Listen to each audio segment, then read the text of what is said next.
Like the thing I've learned about life, like everybody is in different businesses, per se, but at the end of the day we're all in the people's business. And what I mean by that is every day we have a chance to impact somebody's life, right? And I firmly believe with the things we are part of and the things we do, we all have to have a purpose that's like greater than ourselves. So when we hit things that we don't understand and that brings us a certain level of discomfort and that hurts us and we just can't pull the grips on it. When we have to encounter things like that, we have to step back and we have to figure out how can I use it. And a lot of times as people, like, naturally, people are selfish, right?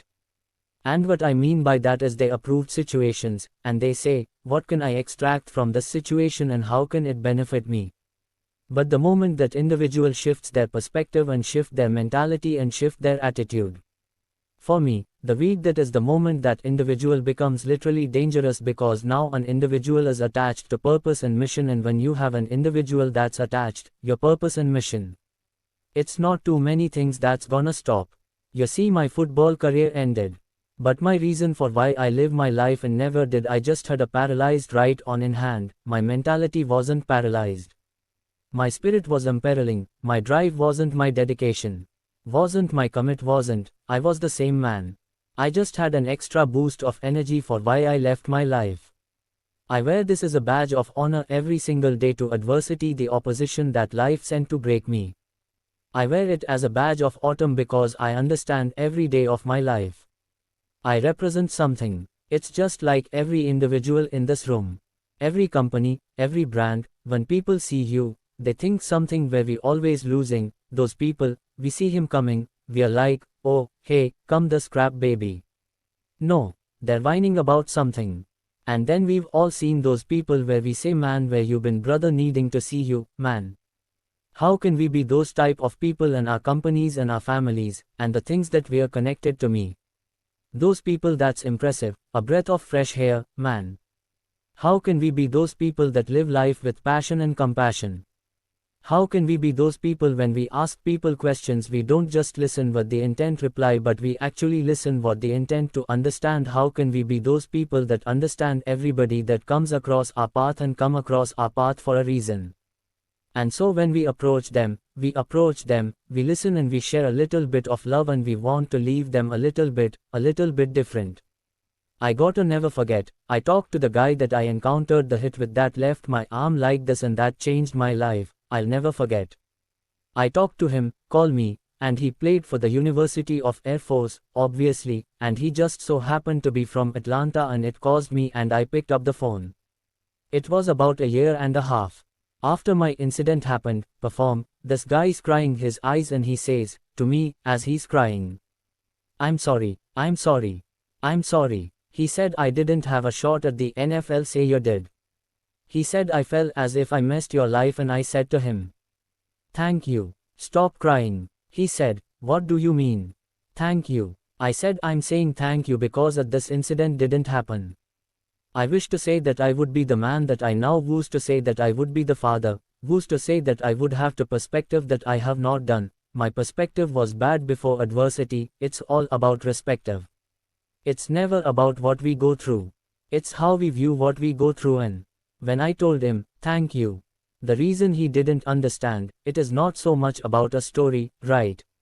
We all have stories. Like the ESPN producer told me, he came down to see me in Atlanta, and they shot my little special, and he told me, I'm not coming just for the story, everybody has a story.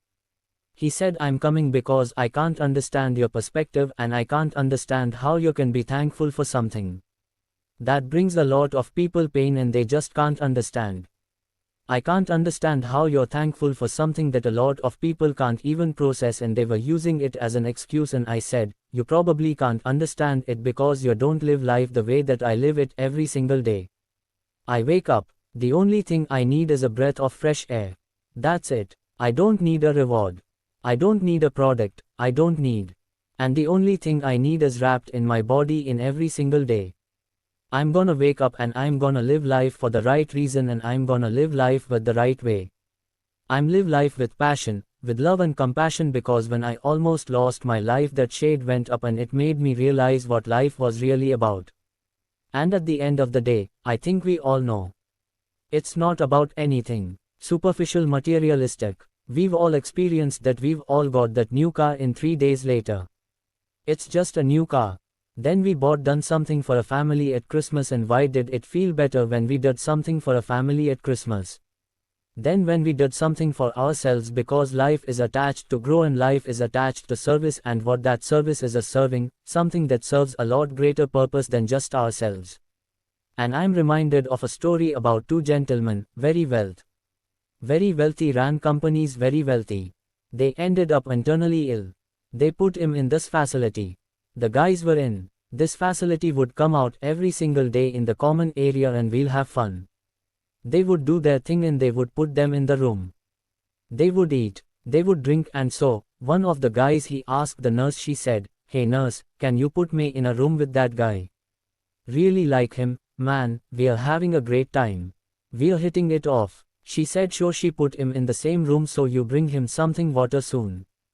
And drink some food every single day." They would eat that, we drink. And so one of the guys, he had a bad news by the window, and so every single day his buddy on the opposite side would say, "Man, can you tell me what you see out that window when you get the strength and lift yourself up?" So, yeah, cool. Every single day they would eat. They were drinking, he would lift himself up and he would look at a window. And he would say, "Man, I see a beautiful skyline, man. I see beautiful flowers, beautiful kids running, playing, beautiful couples walking, holding hands, and this guy on opposite side, man. Thank you so much, that really helped me. You know, we're about to die. Really helped." One day, nurse came in the room. God, with the band by the window had died, she started prepping them. She's taking them out of the room and she's rolling her mouth, the gallon, the opposite side. She said, "Hey nurse." He said, "What is it?" He said, "Can you do me a favor?" "So yeah, what is it?" He said, "Whenever you put that guy wherever you got to put him and you come back, and can you please roll my bed by the window? I want the opportunity to lift up. Look out of that window and see what he should tell me about that. Really helped me, my situation." Says sure. Next station came in, brought up some water. Brought him some food. He ate, he drank his water. He left it, herself up. He looked out of the window and the only thing we saw was a brick wall. He started yelling, screaming, "Nurse, nurse, get in there." Nurse came and running. She said, "What is it?" He said, "Why is there a brick wall there?" He said, "You know, my body used to tell me about this beautiful skyline. Beautiful flowers, you know, beautiful couples walking holding hands. Beautiful kids playing." He said, "Can we please get that wall removed?" He wanted the whole lobby more. The nurse responded and she said, "You didn't know." He said, "No." What? She said, "You really didn't know." He said, No. What? Say he was blind." She said, "He couldn't have seen that even if you wanted to." She said, "You didn't know." Every day he did that because he knew it brought you joy every day. He did that because he knew it brought you peace every day. He did that because he knew it helped you with your situation every day. He was about to die himself, but he had a blind guy that left it herself up, looked out of a window and painted a picture that he couldn't even see, simply because he knew it served as a blessing to his counterparts. And so as I leave you today, I have to post the question. Why do you really do what you do, and where does it take you? Like, what's the GPS? That's on the end of our decisions in our choices. Like, where is it really taking us? Because at the end of the day in life, it's only two things that matter, and it's not about the biggest car. It's not about the biggest house, it's not about the bank account, it's only two things that matter, that's about who we becoming life. It's about what we get back to life, and I don't know about you, with every single day I'm blessed. I'm gonna make my time count and I'm gonna give something valuable back to life. Please don't be the people in this world that become a public success, but they're private failures. That's my time. God bless you. Thank you.